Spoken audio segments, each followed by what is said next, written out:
Hey, Ryan Wakefield here from Social Church, and this is your social media tip of the week. This week, we're going to be going over how you can control what Facebook displays when someone shares a part of your church's website on social media. So let's jump in, check this out on the screen here. So if you're probably familiar with this, if you share an article or you share a link, Facebook is going to pull in a preview of that article as well as some text about that article. So here on Social Church, we just published some of our best, most popular resources. It's a great article. If you haven't checked it out, be sure you check it out over at socialchurch.co, our top free resources. But you see here what Facebook pulls as the image and then the description. It used to be you could change all this. Right now, you can still add an image and change out this image here. But this is all locked down based on the information that Facebook pulls. Let me show you where it's getting that information. So for our blog, if you see this is the blog here, it's going to pull the featured image, which we're using WordPress. You know, depending on the platform, it's going to pull typically a featured image is what that's going to be called there. So I found you want to definitely have a featured image and you want to have that in there before you hit publish. So get that in there. Now, the other thing that it's going to do is probably crawl your article and get just going to pull off the top part of the article, unless you're using a plugin. A plugin like Yoast. If you come down here in WordPress, we use Yoast SEO, and then it's going to give you the ability to adjust what Google sees and what it displays as far as the title and description of your article, as well as if you click on the social side, here it is, your Facebook title, your Facebook description, and your Facebook image. So you can manually enter it in using a plugin like Yoast SEO. Highly recommend Yoast for a number of different reasons. Now, there's going to be some issues sometimes now that Facebook is cracking down on a whole bunch of what they see as spam or fake links, meaning it says one thing on social media, but it's clickbait, and when you click through, the article is totally different. So a lot of people are having trouble getting this to display correctly. I might point out here, I'll put a link.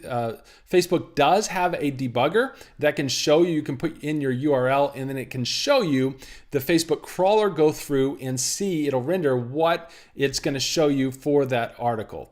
So if we go over here and we grab the link to the post here of the top free resources for churches, and then we paste this in here, and then click debug, it's going to go through here and render out what it sees in any sort of information here. Now, you're probably going to need somebody who's familiar with code to be able to go through this and see, but at least you can kind of see the link preview and what it's going to show you there. So now there's also a brand new feature that Facebook has made available called a domain authorization, essentially. So here's how you're going to find that, and here are the steps you need to do in order to do that. You're going to go over to your Facebook page.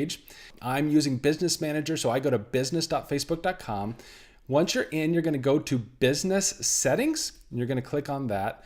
Once that loads up, over on the left sidebar, you're going to see an option over here that says Domains. Click on that, and then click on Add. And then this is where you're going to paste in your domain. So I'm going to say, hey, we want to authorize socialchurch.co.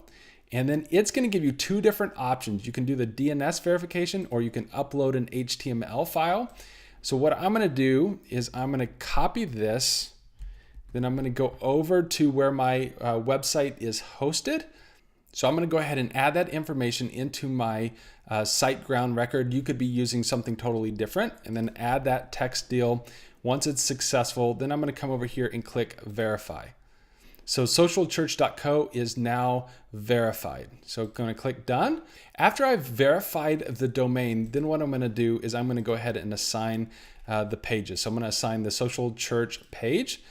And so now this is on and assigned and verified. The domain is verified. Now what should happen when I go back to the Facebook page?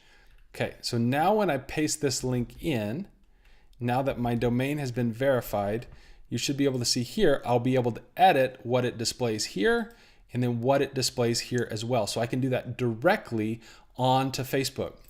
Pretty cool. So I'd encourage you to check that out next time you're posting a link over on Facebook. But also, when you have a second, go check out this article on socialchurch.co. It's our most popular free resources for church leaders over the past year. And so if you click through here, go through the article, you'll see something like our social media guidelines template. If you don't have a policy for your church about social media, man, check out this article because you can download a template that you can change some things around, maybe delete some paragraphs. You can see what other churches are doing, but you can see our template is right here, or you can see other examples from other churches, other denominations, other policy tools and resources. It is our most popular resource over the past year.